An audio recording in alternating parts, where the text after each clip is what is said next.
बिहार में चुनाव का माहौल अब तेजी से गर्म हो रहा है। अब इस बार सभी पार्टियों की नजर एक खास वोट बैंक पर है, मुस्लिम वोटर्स पर टिकी हुई है, क्योंकि ये वोट बिहार की करीब 50 से ज्यादा सीटों पर जीत और हार का खेल पलट सकती है। यही वजह है कि राष्ट्रीय जनता दल और भारतीय जनता पार्टी दोनों पार्टियों मुसलमानों को अपने पाले में लेने के लिए जोरदार से मेहनत कर रही है। आरजेडी की तरफ से नेता प्रतिपक्ष तेजस्वी यादव ने खुद मोर्चा संभाल रखा है। वे लगातार मुस्लिम बहाल इलाकों का दौरा कर रहे हैं, जैसे किशनगंज, कटिहार, अररिया और पूर्णिया में सभाएं कर चुके हैं, जहां उन्होंने यह कहा है कि आरजेडी मुसलमानों की अपनी पार्टी है और हम उनके हक की लड़ाई पहले भी लड़ते थे, आज भी लड़ते हैं। तेजस्वी यादव के साथ आरजेडी के वरिष्ठ नेता अब्दुल बारी सिद्दीकी भी मुस्लिम समुदाय में सक्रिय है और उन्होंने कहा कि बीजेपी का असली चेहरा मुस्लिम विरोधी है। वे चाहे जितनी भी मुखौटा पहन ले, सच्चाई नहीं बदल सकती। दूसरी तरफ बीजेपी ने भी इस बार मुस्लिम समाज को जोड़ने के लिए रणनीति बदली है। बीजेपी अल्पसंख्यक मोर्चा के राष्ट्रीय अध्यक्ष जमाल सिद्दीकी ने बयान दिया कि प्रधानमंत्री नरेंद्र मोदी की योजनाएं किसी जाति या धर्म के लिए नहीं, बल्कि सभी गरीबों के लिए है और मुस्लिम समाज को उसका पूरा लाभ मिलता है।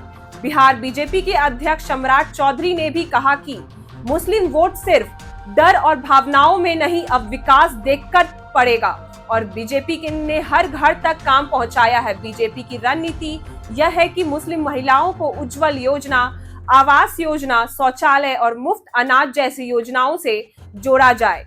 अब यह देखा गया है कि भाजपा सरकार सिर्फ नारे नहीं, जमीन पर काम करती है। वहीं आरजेडी का फोकस यह दिखाने पर है कि बीजेपी सत्ता में आते ही एनआरसी, सीएए जैसे कानून लाती है जो मुस्लिम समाज को डरा देते हैं। खुद राजद प्रवक्ता शक्ति सिंह यादव ने कहा कि बीजेपी की नीति है मुसलमानों को डराकर वोट लेना बंद कर दो। वो कभी हमारे साथ नहीं होंगे, लेकिन प्यार और इज्जत दोनों तो हमेशा साथ रहेंगे। इसी बीच कुछ इलाकों में एआईएमआईएम जैसे दल भी मुस्लिम वोटों को काटने में लगे हैं, जैसे सीमांचल इलाके में असुद्दीन अवैसी की पार्टी एमआईएम में बीचे चुनाव के किशनगंज सीट जीतकर सबको चौंकाया था। इस बार भी अवैसी ने कहा कि हम सेकुलर पार्टियों की तरफ सिर्फ चुनाव में याद नहीं करते, बल्कि साल भर मुस्लिम मुद्दों पर लड़ते हैं। इससे आरजेडी को नुकसान हो सकता है अगर मुस्लिम वोट बांट जाए।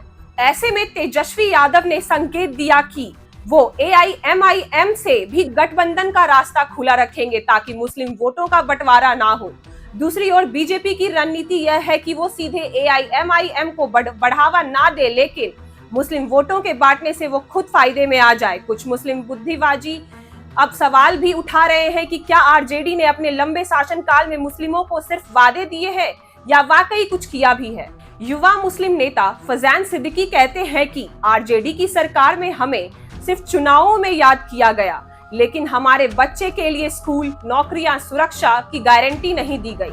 वहीं बीजेपी की अल्पसंख्यक नेता शहनवाज हुसैन ने कहा कि हम मुस्लिम वोटों के लिए झूठे वादे नहीं करते, काम करते हैं और यही बात अब मुस्लिम समाज भी समझ रहा है। हालांकि जमीनी सच्चाई यह है कि मुसलमानों का एक बड़ा तबका अब भी बीजेपी को लेकर असहज है, खासकर सीए और एनआरसी जैसे मामलों को लेकर। कुछ महिला वोटर्स कहती हैं कि हमने उज्जवल योजना का फायदा तो पाया, लेकिन बच्चों को डर है कि कहीं एनआरसी में नाम ना कट जाए। इसलिए बीजेपी को मुस्लिम वोटर्स की पूरी तरह पैठ बनाना अब भी चुनौती बना हुआ है। वहीं आरजेडी के पास पुराना भरोसा है, लेकिन युवा वोटर्स यह देख रहे हैं कि आरजेडी के शासनकाल में अभी क्या सच में तरक्की हुई है या सिर्फ नारे लगे। जामिया मिलानिया से पढ़े नवाज आलम कहते हैं कि अब वोट इमोशन से नहीं, काम देखकर देना चाहिए और जो भी नेता हमें सम्मान दे, रोजगार दे, शिक्षा दे, उसी को चुनना चाहिए।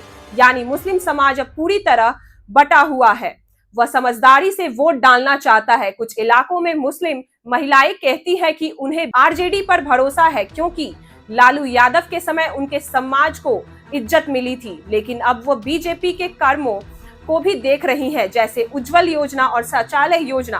कुछ मिलाकर चुनाव से पहले दोनों पार्टियों एक दूसरे पर मुस्लिम वोट बैंक को लेकर हमला कर रही हैं। आरजेडी बीजेपी पर डर की राजनीति का आरोप लगा रही है तो बीजेपी आरजेडी को परिवारवाद और विकासवाद से असफल बता रही है। चुनावी नतीजे यही बताएंगे कि मुस्लिम किस पार्टी के फॉर्मूले को ज्यादा कारगर मानती है, आरजेडी का पुराना रिश्ता और सुरक्षा का वादा या बीजेपी का नया विकास मॉडल।